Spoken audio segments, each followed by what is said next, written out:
নমস্কার বন্ধুরা, ভালোবাসা রান্নাঘরে সবাইকে স্বাগত জানাই।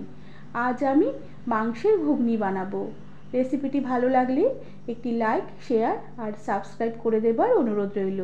প্রথমেই আমি প্রেসার কুকারে মটর সেদ্ধ করে নেব। এর জন্য ভেজানো মটর প্রেসার কুকারে দিয়ে দিলাম, আর তাতে পরিমাণ মতন জল দিলাম, আর তাতে সামান্য নুন আর সামান্য একটু খাবার সোডা দিয়ে দিলাম। এতে মটরগুলো বেশ তাড়াতাড়ি সেদ্ধ হবে। এবার ঢাকনা লাগিয়ে আমি 2টো সিটি দিয়ে নেব। এবার কড়াতে সাদা তেল গরম করে নিয়ে থেতো করা এলাচ আর দারচিনি ফোড়ন দিলাম। এলাচ দারচিনি ফোড়ন হয়ে এলে কুচনো পেঁয়াজ দিয়ে দিলাম। এবার পেঁয়াজগুলোকে কিছুক্ষণ নেড়ে চেড়ে হালকা করে ভেজে নেব। পেঁয়াজ এভাবে কিছুক্ষণ নেড়ে চেড়ে ভেজে নেবার পরে পেঁয়াজ হালকা নরম হয়ে আসলে আমি ছোট ছোট করে টুকরো করে কেটে রাখা আলু দিয়ে দিলাম। এবার পেঁয়াজের সাথে আলুগুলোকেও কিছুক্ষণ নেড়ে চেড়ে আমি ভেজে নেব। এভাবে পেঁয়াজের সাথে আলু বেশ কিছুক্ষণ নেড়ে চেড়ে ভেজে নেবার পরে আমি আদা, রসুন, টমেটো আর কাঁচা লঙ্কা একসাথে বেটে রেখেছিলাম, সে বাটা মশলা দিয়ে দিলাম। আর তার সাথে মশলার বাটি ধোয়া সামান্য জল দিয়ে দিলাম। এবার সাথে ধনের গুঁড়ো দিলাম, আর একটু গোলমরিচের গুঁড়ো দিলাম, আর তার সাথে একটু কাশ্মীরি লঙ্কার গুঁড়ো দিলাম, আর তার সাথে পরিমাণ মতো নুন আর পরিমাণ মতন হলুদ গুঁড়ো দিয়ে আমি মশলাগুলোকে কিছুক্ষণ কষিয়ে নেব। মশলা কিছুক্ষণ কষিয়ে আমি ভাজা ভাজা করে নেব।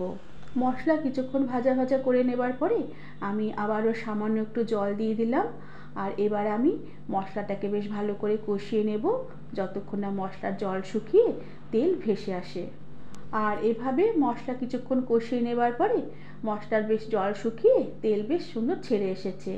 এবার আমি চিকেন বেশ ছোট ছোট টুকরো করে কেটে নিয়ে নুন হলুদ মাখিয়ে প্রায় আধ ঘন্টা আগে ম্যারিনেশন করে রেখে দিয়েছিলাম। এবার সেই মাখানো চিকেনটাকে দিয়ে দিলাম।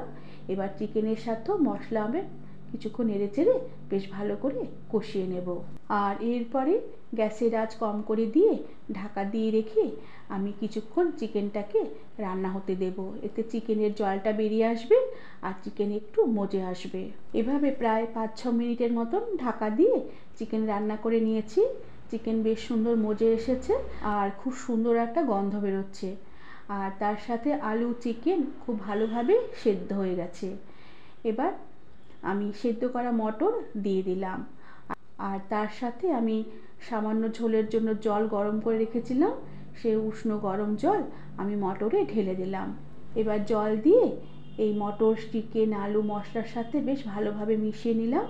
এরপরে কয়েকটা চেরা কাঁচা লঙ্কা দিয়ে দিলাম, এতে ঘুগনির স্বাদটা বেশ ভালো আসবে। এবার আমি ঘুগনিটাকে বেশ কিছুক্ষণ ফুটতে দেব।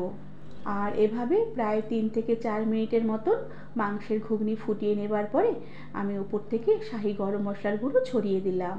আর গ্যাসের আঁচ বন্ধ করে দিয়ে ঢাকা দিয়ে রেখে এরপর মাংসের ঘুগনি সার্ভ করে দিলাম।